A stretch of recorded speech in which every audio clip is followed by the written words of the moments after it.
हम लोग अपना विचार व्यक्त करने के लिए आपके समक्ष आए हैं। आज एक ऐसी घटना हुई है जो कि भारत के इतिहास में अभूतपूर्व है। आतंकवाद के गंभीर दौरों में, आतंकवाद से गंभीर रूप से प्रभावित क्षेत्रों में भी कभी इस प्रकार के सुरक्षा की चूक नहीं हुई, या यूं कहें कि सुरक्षा के साथ ऐसा मजाक नहीं हुआ जैसा आज माननीय प्रधानमंत्री जी के साथ हुआ, कि सुरक्षा के साथ हुआ। हम सभी जानते हैं कि चाहे राष्ट्र का विकास हो, राष्ट्र का हित हो या राष्ट्रीय सुरक्षा, सभी को अपनी निजी राजनीति के तराजू पर तौलते तौलते आज वह इस सीमा तक आ गए कि मोदी जी के प्रति ईर्ष्या, मोदी जी के प्रति वैमनस्य, मोदी जी के प्रति घृणा, means both in the jealousy, contempt and hatred, सरकार के रूप में अपना संवैधानिक दायित्व, राजनैतिक दल की मर्यादा और मानव जीवन का मूल्य यानी इंसानी जान की कीमत, तीनों को तार तार कर दिया। और उसी के साथ यह भी कहेंगे कि पंजाब की गरिमा को भी पूर्णतः धूल धूसरित कर दिया है। पंजाब की क्या छवि बनाई उन्होंने राष्ट्रीय अंतर्राष्ट्रीय स्तर पे। इसलिए इस विषय के ऊपर विस्तार से आपके समक्ष भारत सरकार की केंद्रीय मंत्री स्मृति ईरानी जी अब अपना वक्तव्य देंगे।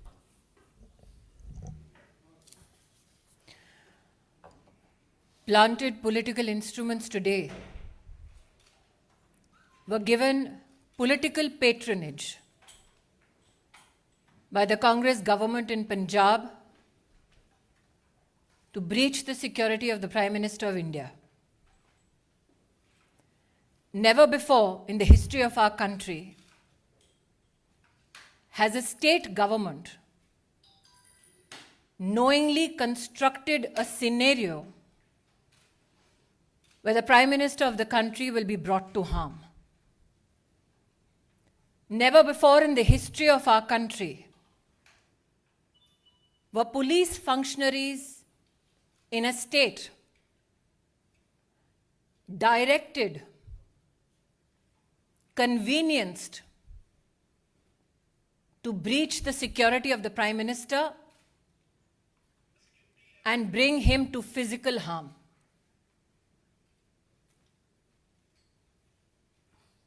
As a member of the Bharatiya Janata Party, I am sure the nation shares our outrage at this incident.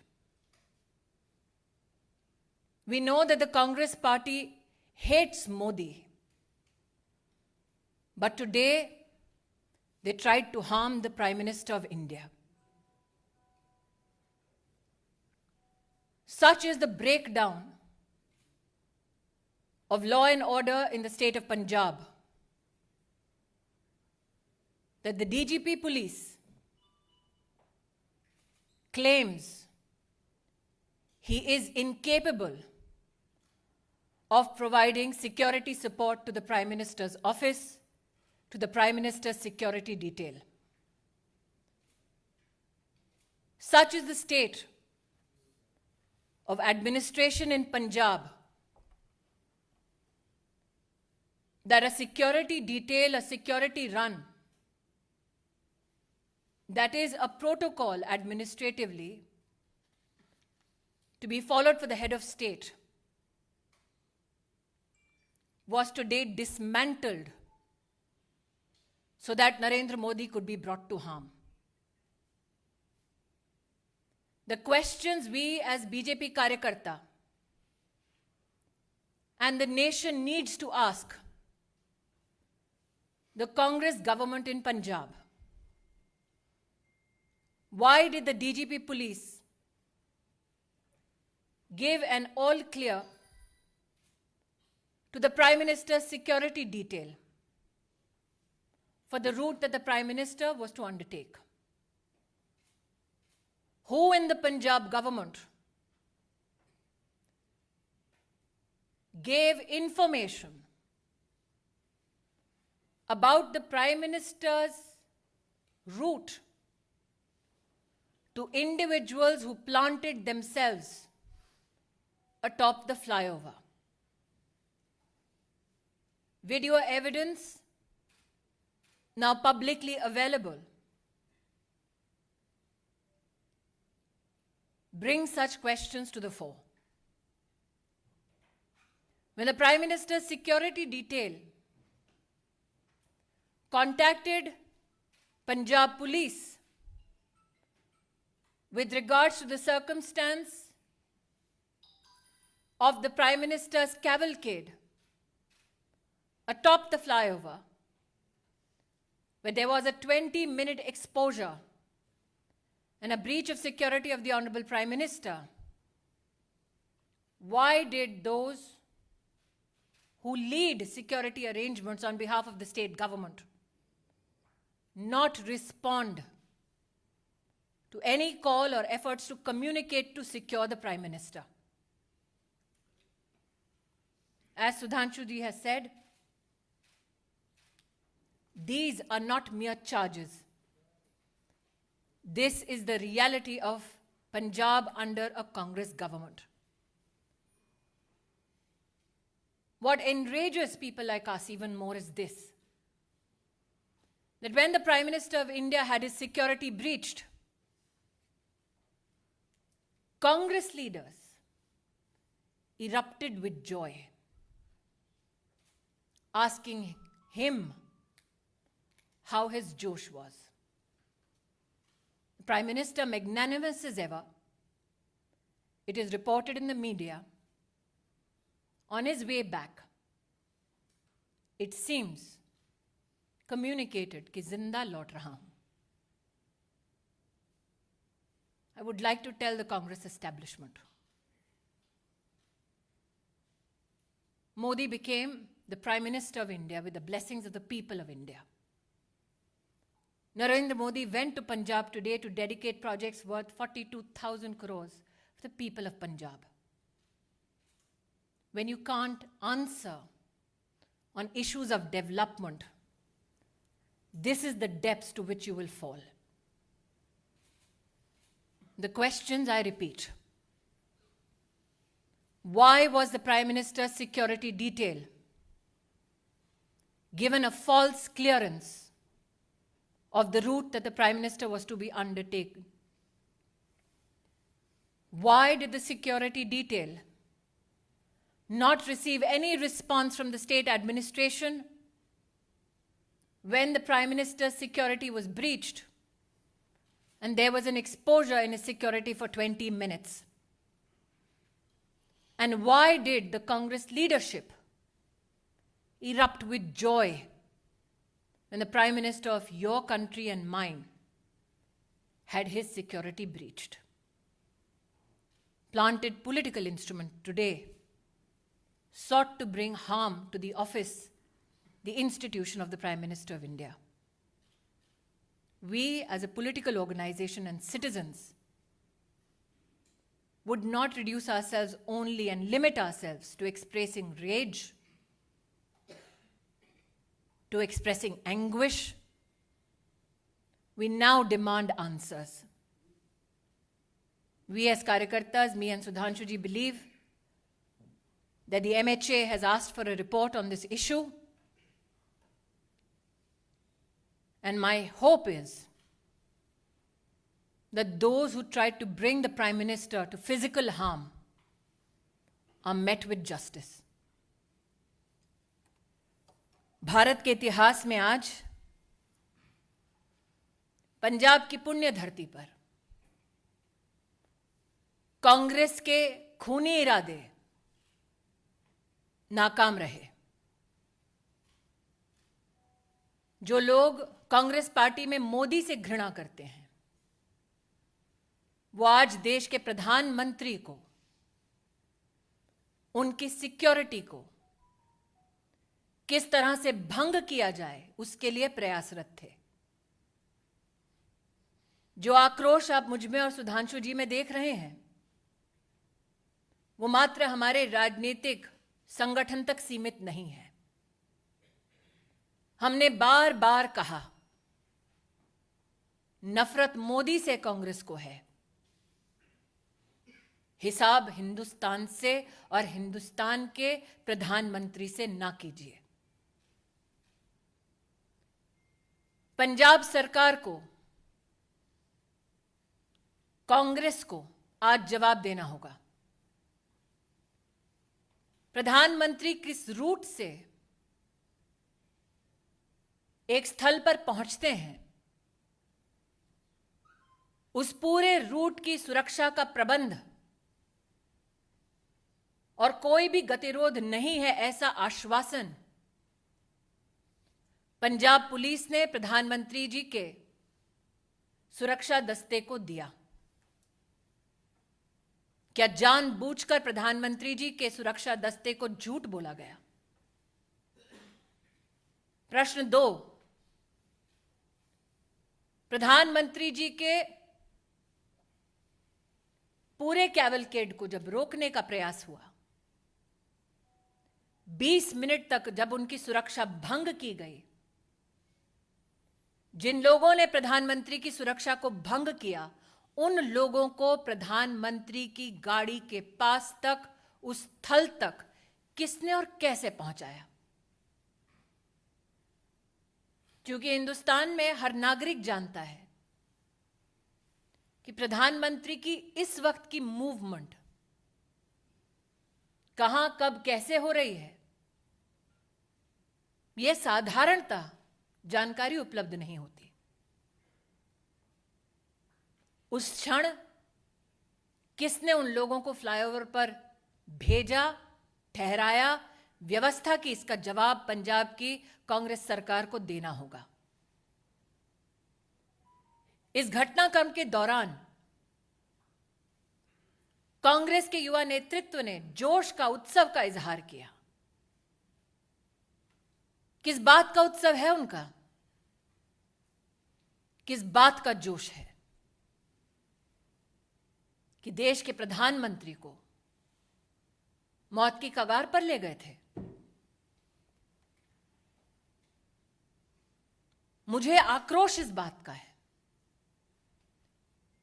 कि जब सुरक्षा कर्मियों ने पंजाब सरकार से उस समय संपर्क साधने की कोशिश की,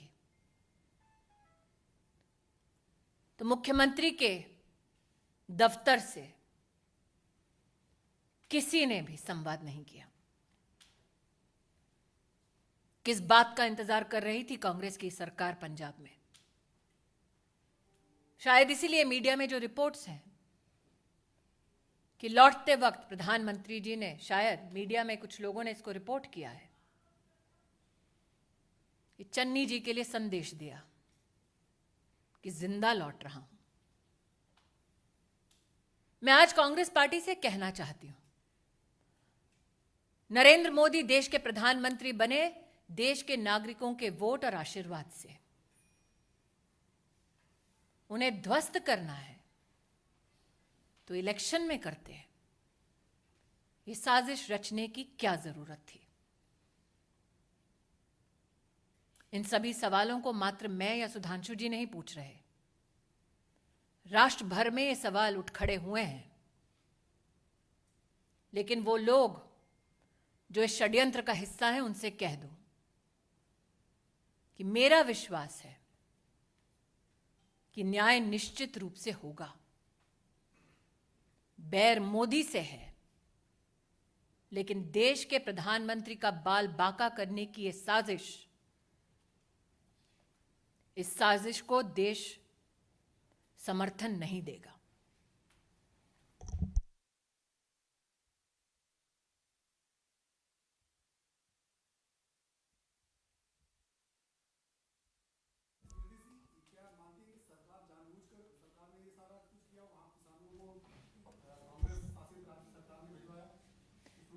नीरज जी, आप इतने वर्षों से पत्रकारिता कर रहे हैं, प्रधानमंत्री का दस्ता इस वक्त कहां है? आप इसका जवाब दे पाएंगे? ये सिर्फ सुरक्षा कर्मी, सुरक्षा बल और पुलिस जानती है। उस क्षण उस फ्लाईओवर पर लोगों को किसने पहुंचाया? दूसरा प्रश्न, प्रधानमंत्री जब निकले, प्रस्थान किया जब उन्होंने, तो पंजाब की डीजीपी ने आश्वस्त किया था कि कोई गतिरोध नहीं है। तो क्या वो झूठा आश्वासन था? जब 20 मिनट तक फ्लाईओवर पर प्रधानमंत्री की सुरक्षा भंग हुई, सुरक्षा दस्तावेज जब बार बार फोन कर रहा था, संवाद स्थापित करने की कोशिश कर रहा था, तो क्यों हाथ खड़े कर दिए पंजाब की सरकार ने? यह आकस्मिक नहीं हुआ, एक षड्यंत्र है, ऐसा व्यतीत होता है। एक टेक्निकल बात यह भी है कि आप लोगों ने जैसे Z+ सिक्योरिटी सुनी होगी, उसके ऊपर होती ASL एडवांस सिक्योरिटी लाइजनिंग, और उसके ऊपर होती है SPG, जिसमें सारे रूट को सैनिटाइज करना लोकल पुलिस की जिम्मेदारी होती है। तो अब उस हिसाब से आप स्वयं तय कर सकते हैं कि ये चूक है या षड्यंत्र, या आप तय करिए। स्मृति जी, ये माना जाए कि अगला जो रैली है प्रधानमंत्री उसको संबोधित नहीं कर पाएंगे सुरक्षा की खामियों के चलते, आने वाले दिनों में जो रैलियां होंगी। जी हिमांशु जी। स्मृति जी, मेरा सवाल ये है, एक तरफ कांग्रेस ये कह रही है कि अंतिम समय तक उनको रूट चेंज किया गया, ये नहीं बताया गया, दूसरी तरफ आप ये कह रही हैं ये साजिश है। किस तरीके से आप इसको साजिश बता रहे हैं? क्योंकि कांग्रेस कह रही है, आप मुझे ये कह रहे हैं कि कांग्रेस पार्टी ये कह रही है अपनी सरकार के माध्यम से कि उनको ये नहीं पता कि उनके प्रदेश में प्रधानमंत्री जी कहां हैं? क्या ये संभव है? जैसा कि सुधांशु जी ने आपको भी पूरी सिक्योरिटी डिटेल दी, सिक्योरिटी रन पूरे रूट पे करने का दायित्व पंजाब सरकार और पंजाब पुलिस के पास है। क्या आपके इस प्रश्न में इस बात का उत्तर छिपा हुआ है कि जानबूझकर सिक्योरिटी का पूरा प्रोटोकॉल फॉलो नहीं किया गया? एक बिंदु और भी है इसमें, जवाब पंजाब सरकार देगी या कांग्रेस पार्टी देगी प्रधानमंत्री जी के रूट पे। और चिंता मत करिए, प्रधानमंत्री जी का रास्ता कांग्रेस रोकती रही और देश की जनता मार्ग प्रशस्त करती रही। मुख्यमंत्री भी 6 बजे प्रेस कॉन्फ्रेंस करने वाले हैं पंजाब के। चलिए, जो फोन पर नहीं आए वो टीवी पे तो आएंगे।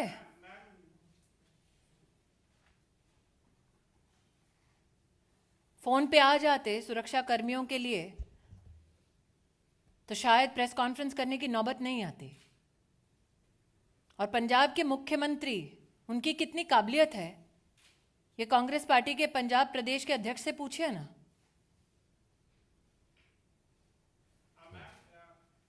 न्यूज़ 18 के साथ एक्सक्लूसिव बातचीत में चन्नी में जो मुख्यमंत्री, उनका कहना है उन्हें मालूम नहीं था कि वो सड़क मार्ग से जाएंगे। किसको मालूम नहीं था? उनको मालूम नहीं था। गृह मंत्रालय की जिम्मेदारी और मुख्यमंत्री कौन है पंजाब का? उनको मालूम नहीं था कि पंजाब पुलिस ने किस प्रकार का आश्वासन दिया है, क्या सिक्योरिटी प्रोटोकॉल है? उनको मालूम नहीं था कि उनको और उनके ऑफिस को संपर्क करने का प्रयास कर रही थी सिक्योरिटी डिटेल? उनको मालूम नहीं था। लेकिन उन लोगों को मालूम था जिनको प्लांट किया गया फ्लाईओवर के ऊपर, मुख्यमंत्री को मालूम नहीं। जी, फिरोजपुर के एसएसपी को सस्पेंड किया गया है, तो क्या इतना काफी है और ये अकाउंटेबिलिटी से उन्हीं की है? pawns have been sacrificed. प्यादे को त्यागा है, बिसात जिसने बिछाई जवाब उसको देना है।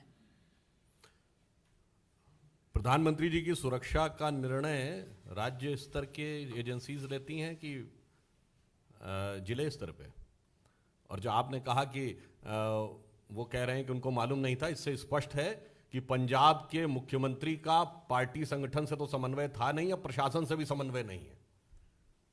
तो ये जो स्मृति जी ने कहा, सरकार किस गति या दुर्गति के साथ चल रही है पंजाब में, यह स्पष्ट हो जाता है।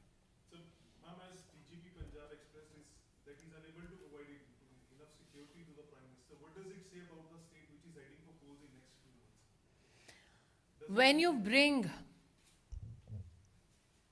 a calculated, structured and politically directed security breach to the office of the Prime Minister.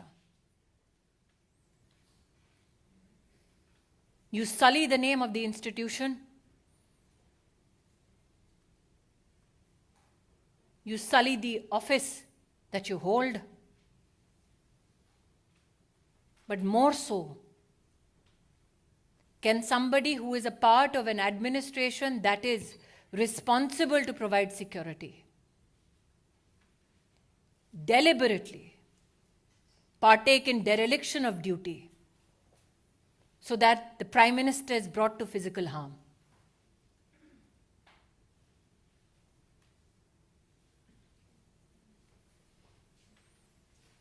Yes, Balu. Are you suggesting that the Fox and the protesters connived, that there was a conspiracy between the Fox and the protesters? I'm asking you again what I asked of Neeraj.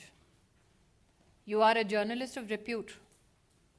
Can you currently tell me where can a political leader who has the highest security in this country be physically, right now, be available? That is an information only available to security agencies and police that is supposed to give ground cover. It seems now from the questions that have been posed in this conference that the CM of Punjab did not know where the Prime Minister was. But 5, 6, 7 men were a few feet away from the Prime Minister, which the DGP claimed was an area clear. How did they know? Who got them there? That is a question that is now being posed. My questions have been more than clear. My questions have been more than clear. You tell me, madam, when the Chief Minister of a state is called and told that the Prime Minister of India is in harm's way, which Chief Minister does not respond?